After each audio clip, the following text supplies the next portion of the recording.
Terpidana kasus pencemaran nama baik terhadap Wapres ke-10 dan ke-12 Yusuf Kala Sylvester Matutina belum juga dieksekusi ke penjara. Sementara dalam sidang peninjauan kembali kasusnya, Sylvester sudah 2 kali absen.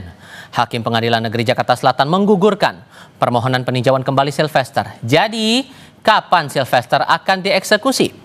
Kami akan diskusikan ini bersama dengan para narasumber.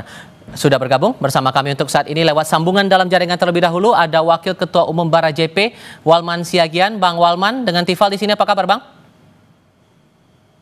Baik, sehat. Terima kasih sudah bergabung bersama kami. Sementara di studio Kompas TV juga sudah bergabung bersama kami kuasa hukum Roy Suryo, Ahmad Kozinudin. Bang Kozi, apa kabar? Baik, alhamdulillah sehat. Terima kasih sudah mau datang ke studio Kompas TV kali ini. Bang Walman, saya mau tahu dulu karena kan alasan terakhir kali disampaikan pas pertama kali absen, Bang Sylvester tidak hadir di sidang karena nyeri dada. Dan sekarang absen lagi karena sakit. Apakah Bang Walman pribadi atau mungkin dari teman-temannya Bang Sylvester sudah sempat komunikasi dengan Bang Sylvester, kondisinya sakit apa sekarang gitu? Untuk terakhir kita tidak tahu kondisi terakhir Bang Sylvester ya. Tapi komunikasi terakhir gimana? Atau kapan terakhir waktu itu? Ada sekitar 1 hari yang lewat lah ya. Oke, kalau kemudian ini kan sudah dinyatakan gugur oleh pihak pengadilan atas peninjauan kembalinya. Ada kesan juga bahwa ini seperti pembiaran atau apa ya istilahnya itu, tidak mengindahkan proses peradilan, sementara yang mengajukan PK adalah Bang Sylvester. Gimana ngerespon itu?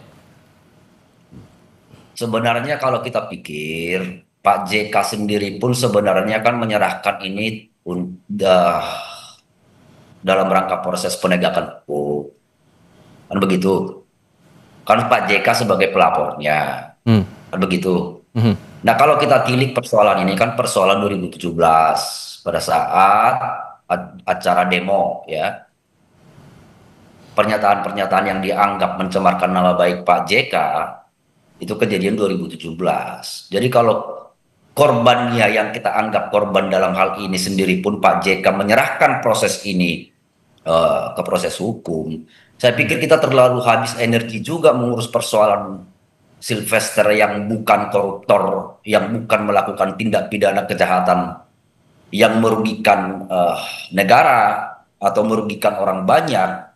Ini kan kasusnya pencemaran nama baik, kan begitu. Oke. Jadi kalau berlebihan juga sebenarnya kita mengurus soal Sylvester, soal negeri ini kan bukan soal Sylvester saja sebenarnya. Oke. Gitu loh. Oke. Dipandang berlebihan kalau menurut Bang Walman. Kalau menurut Anda gimana? Tidak ada ya dalam proses penegakan hukum dianggap berlebihan, kecuali apa yang dilakukan itu melanggar norma hukum, itu baru berlebihan.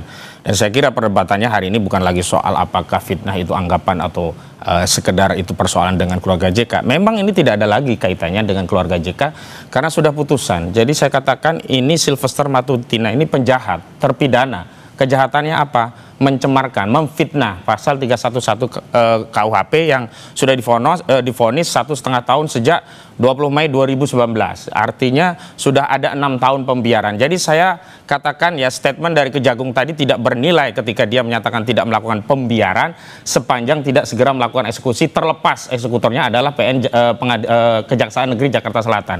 Dan perlu diingat sudah hampir sebulan loh persoalan ini kami persoalkan, karena pertama kali kami mendatangi Kejaksaan Negeri Jakarta Selatan itu 31 Juli 2025. Kami persoalkan kenapa ini kok tidak segera dieksekusi. 4 Agustus sudah ada respon, katanya sudah diundang. Kalau tidak datang, ya Kejagung menyatakan akan dilakukan upaya paksa. Kenapa dari 4 Agustus sampai hari ini tidak terjadi upaya paksa? Dan sekali lagi, persoalan PK atau tidak PK itu tidak ada kaitannya dengan eksekusi. Mau PK, mau tidak PK, eksekusi harus dijalankan. Apalagi ini sudah terjadi 6 tahun pembiaran oleh Kejaksaan Agung. Dan mana negara wibawanya? Nah, kalau sekarang kita melihat faktanya, Sylvester yang mengajukan PK tapi dia 2 kali juga tidak hadir. Ini Anda menangkap kesannya apa? Saya menduga kuat nih orang ini mencret ini, sakit berat ini, ketahuan ini. Kita lagi live. Ya, makanya dia ketakutan. Karena itu saya ingin tegaskan kepada aparat penegak hukum, jangan kalah dengan Sylvester Matutina. Dia sudah melakukan tindakan penghinaan kepada wibawa hukum peradilan. Dia yang melakukan PK, dia nggak datang alasan sakit, tetapi sampai hari ini dia masih bisa berkeliaran. Saya ingin tegaskan, kecuali kalau hari ini Sylvester Matutina tidak diketahui alamatnya, tidak diketahui keberadaannya. Nah, buktinya kawan-kawannya masih berkomunikasi. Artinya apa? Negara kalah ini dengan Sylvester Matutina. Dan ingat, saya tidak sedang membela wibawa kehormatan Pak JK, karena ini sudah tidak ada kaitannya dengan Pak JK, karena Pak JK sudah menyerahkan kepada hukum dan hukum sudah berproses, sudah ada putusan inkrah 1,5 tahun, dan sekarang negara harus hadir. Nah, bukti negara hadir itu yang menjalankan eksekusi. Kalau Kejaksaan Agung ya tidak segera memerintahkan jaksa dan terjadi eksekusi, bukan sekedar memerintahkan, terjadi eksekusi, berarti Kejaksaan telah melanggar undang-undang. Begitu. Jadi sesungguhnya kalau Bang Walman sendiri mewakili Barajp, ini kan udah vonisnya udah inkrah. Jadi pengennya gimana terhadap Bang Sylvester ini? Karena kan tadi udah dibilang alasannya sama Bang Kozi, 6 tahun ada pembiaran di sini. Ini kan saya bilang tadi, soal pembiaran atau tidak pembiaran itu kan kita tidak tahu. Kan begitu. Apakah Kejaksaan benar-benar membiarkan Sylvester tidak dieksekusi atau tidak? Atau ada pertimbangan lain atau kita tidak tahu juga. Satu hal lagi, soal saya ulang lagi. Soal Sylvester 331 itu. Kan begitu. Kalau kita bilang bahwa Kejaksaan Agung ketakutan untuk melakukan Sylvester, banyak orang besar kok di Republik ini yang sudah dieksekusi oleh Kejaksaan Agung. Dalam hal kalaupun harus kewenangan dilimpahkan ke Kejaksaan Negeri Jakarta Selatan, saya rasa bukan hal berani atau tidak Kejaksaan Agung itu. Oke, sehingga kalau menurut Anda nanti akan ada proses eksekusi setelah gugur ini gimana? Harus kita lihat.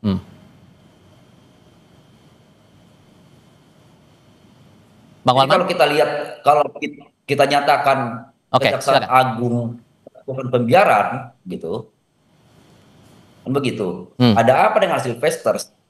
Kan begitu. Sylvester siapa yang harus dilakukan? Tahu juga banyak pembebasan Republik ini lakukan eksekusi terhadap putusan pidananya. Kan begitu. Pasti ada pertimbangan-pertimbangan lain. Gitu. Sehingga, sorry saya potong. Sehingga kalau menurut Anda, ini kan udah gugur nih dianggap oleh pihak Hakim PK. Kalau kemudian setelah gugur ini pengajuan PK-nya kemudian Kejaksaan Agung akan langsung mengeksekusi, menurut Anda tidak masalah atau perlu ada prosedur lain? Soal PK ini kan sudah bisa debatable. Kan begitu. Digugurkan dalam hal apa? Apakah Sylvester tidak bisa memohonkan ulang lagi ke PK itu? Kan belum masuk terhadap proses perkaranya, proses persidangan PK-nya, belum diuji PK-nya. Kan permohonan yang digugurkan. Bisa atau tidak nanti Sylvester untuk mengajukan PK? Kan masih dimungkinkan, gitu loh. Atas masalah Pak Sylvester ini teman-teman relawan Jokowi juga punya atensi sendiri nggak sih? Soal kasus Sylvester kita serahkan terhadap proses hukum. Kan begitu. Tapi soal pemidanaan ini jangan sampai orang dalam nanti di putusan pidananya apabila Sylvester memohonkan ulang peninjauan kembalinya dipidana padahal tidak dapat dibuktikan menjadi terpidana. Begitu. Kita harus akui peradilan Republik ini kan tidak semuanya bagus-bagus juga. Ini kan menghadiri peradilan sesat juga PK ini harusnya, begitu loh. Sehingga Bang Kozi kalau terpidana, menjalani pidananya ternyata diputuskan di kebenarannya tidak bersalah, siapa yang tanggung, begitu loh. Bang Kozi, kalau menurut Anda ini kan kalau sudah disebutkan hakim ini gugur karena 2 kali tidak hadir, sehingga sebetulnya Sylvester ini bisa langsung dieksekusi. Harusnya sejak sebelum PK pun dieksekusi, nggak perlu nunggu gugur atau tidak gugur, ada PK atau tidak PK. Dan pembela Sylvester itu kan cari dalih membuat masyarakat itu menjadi tidak tahu tentang hukum dan seolah-olah hukum itu tidak bisa dimengerti oleh masyarakat awam sehingga berputar-putar di seputaran PK, seolah-olah nanti kalau PK-nya dikabulkan kan berarti tidak bisa dieksekusi, berarti salahnya enggak, ini putusan sudah inkrah. Nggak bisa lagi kita pakai presumption of innocent. Sudah bersalah, sudah judex juris, kasasi Mahkamah Agung. Apalagi yang harus dilakukan gitu loh. Jangan sampai wibawa negara itu hilang, kalah Kejaksaan hanya karena seorang Sylvester Matutina. Kalau dikatakan Sylvester Matutina bukan orang besar, justru berarti ada orang besar di balik Sylvester Matutina. Apa urusannya untuk mengeksekusi Sylvester Matutina? Kuasa hukumnya bukan yang membela, tetapi ada masalah. Ini yang teriak-teriak Barajp misalnya, kemudian Joman, kemudian ada kelompok-kelompok pro Jokowi lainnya. Ini mengkonfirmasi memang di balik Sylvester Matutina selama ini tidak dieksekusi, ada saudara Joko Widodo yang sebelumnya jadi presiden yang nggak bisa mengeksekusi karena halangan politik, yakni sosok seorang presiden Joko Widodo. Dan hari ini Jokowi bukan lagi presiden karena itu tidak ada lagi alasan untuk untuk segera mengeksekusi kasus ini. Karena Anda sudah menyinggung, Bang Walman, sebetulnya Pak Jokowi ini juga menaruh atensi tidak? Karena kan Bang Sylvester juga simpatisan Pak Jokowi dulu. Apakah Pak Jokowi juga punya atensi di sini? Ya mending Pak Sylvester menyerahkan diri atau ya udah jalanin eksekusi aja deh. Sebenarnya kalau kita semua arahkan ini ke Jokowi nggak fair juga, ya kan? Jangan setiap hal juga kita arahkan ke Jokowi, kan begitu. Ini persoalan pribadi Sylvester pada tahun 2017, kan begitu. Jadi kalau setiap hal kita arahkan Jokowi, termasuk Bang Hojin ini nanti juga masuk angin menyalahkan Jokowi juga, nggak fair juga. Perlu diingat satu hal dalam hal pemidanaan itu. Kalau kita masih ingat kasusnya Sengon dan Karta itu kan dinyatakan terpidana, dihukum penjara bertahun-tahun, di kemudian hari kan ternyata tidak melakukan perbuatan pidana. Kan begitu. Sehingga kalau menurut Anda, Bang Kozi, lebih baik nunggu kejaksaan eksekusi Sylvester atau Sylvester menyerahkan diri? Ya eksekusi kejaksaan lah. Kalau Sylvester mau lari dia mau menghindari hukum, siapa yang mau dipenjara? Apalagi 1,5 tahun. Dia masih ingin menikmati hidup dengan bermewah-mewahan, dengan mobilnya yang keren begitu. Tapi persoalannya negara di mana? Apakah negara akan kehilangan kewibawaan hanya karena seorang Sylvester Matutina? Kalau memang tidak ada Jokowi di balik Sylvester Matutina, sebaiknya segera dieksekusi. Sepanjang tidak segera dieksekusi, maka asumsi publik menjadi keyakinan di balik ini ada orang besar, dan orang besar tersebut adalah saudara Joko Widodo. Sudah kami tangkap poinnya di situ, Bang Kozi. Terima kasih sudah datang, Bang Walman. Terima kasih sudah bergabung dalam diskusi kami kali ini. Selamat sore semua. Selamat sore. Ya.